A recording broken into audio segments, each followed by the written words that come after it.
Now we can look at Act to promote settlement. I'm not sure if this is going to be a new video or not. If it's a new video, hi. If it's the same video, hi.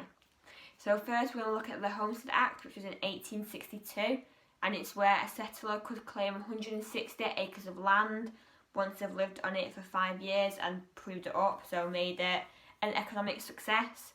I think this was successful in the fact that it brought a lot of settlement from the east, because it pretty much applied to anybody who was willing to take up the claim, as well as people abroad as well. So I think, does that count as expansion? It's not expanding, but people are coming in. I'm going to say it does. So you're getting people from the east and people from abroad moving to the west and taking up these claims and trying to make success of these lands that they've been given. Because, I mean, it was a way to get free land.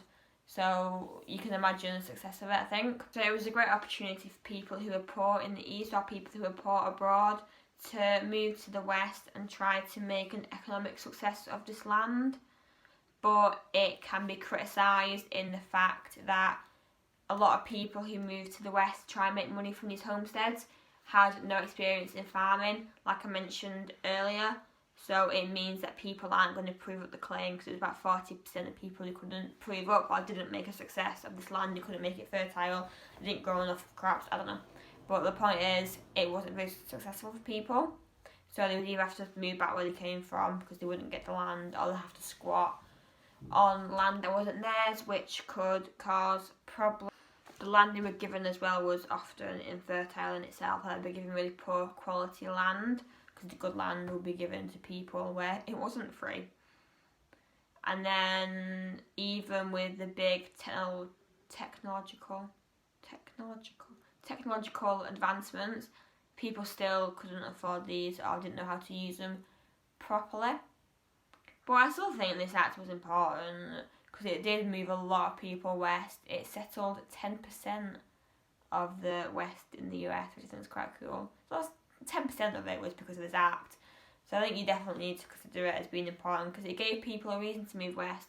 It's given them an economic prospect which they know they can at least have a good shot at making a success. Like, I know you kind of have the mind in it, it's all these ambitious men being like, ooh, gold rush, you know. But it's not certain, it's very unpredictable, and you're only going to get the people who are very wild and reckless going all the way to California to do that. Whereas this is more of a stable opportunity to make money, so you're going to get more settlers going and doing this, like a more wider range of people, which we can see in the fact like 10% of people went because of this. So again, it's another reason to stay in the west. But even if these homesteads failed, you didn't necessarily have to go back to the east. A lot of people would still stay in the west and could still find another way to make money. You know, they could go do some mining. So it's still bringing people to the west nonetheless, or whether the homestead fails, because there was still a lot of the time they wouldn't be able to get back to the east, they didn't have the money for it. So they're staying anyway, and they're still expanding west, still settling, you know. We've got a few other acts which are less important, but we'll go through them anyway. So there's the Timber Culture Act in 1873, which offered settlers a further 160 acres of land if they could plant 40 acres of trees within 10 years, which has the same benefits as the Homestead Act, and that is giving someone economic reasons to move west, which seems more possible, but it's problematic in the fact where the climate was unsuitable and made it difficult to grow trees, as well as the fact that it still wasn't enough land for trees, and still the land quality is poor and lack of water. So I mean, just a lot of social and weather related conditions made it difficult for people to actually grow these trees anyway, and you had no experience growing trees. So Desert Land Act was in 1877, and it provided the chance for settlers to purchase a further 640 acres, so we're getting a bit more land now, if they irrigated, so made fertile the land within 2 years. So same advantages as the others, and it could be more successful in the sense that they're getting a lot more land to work with, but the cost of irrigation could be prohibitive, and the climate was still unsuitable to make this land fertile. And these acts specifically, like these extra ones coming on, really require advanced farmers to be able to grow these trees, irrigate this land. Like, most ordinary people will not know how to do that and will not have the supplies to do that.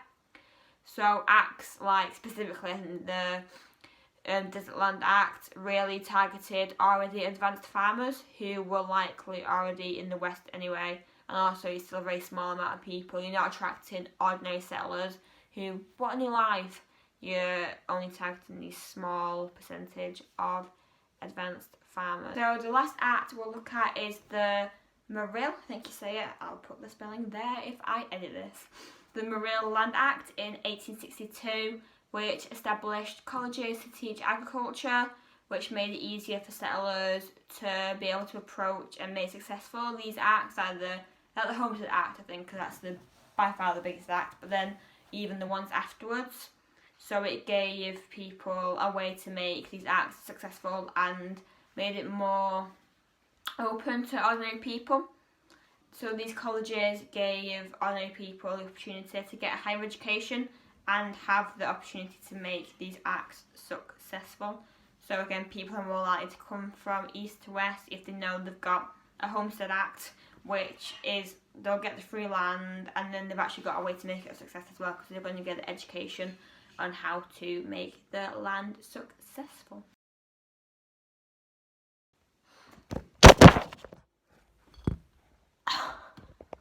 Oops. Put the smell in. Do you know what Game of Thrones? I'm filming a video.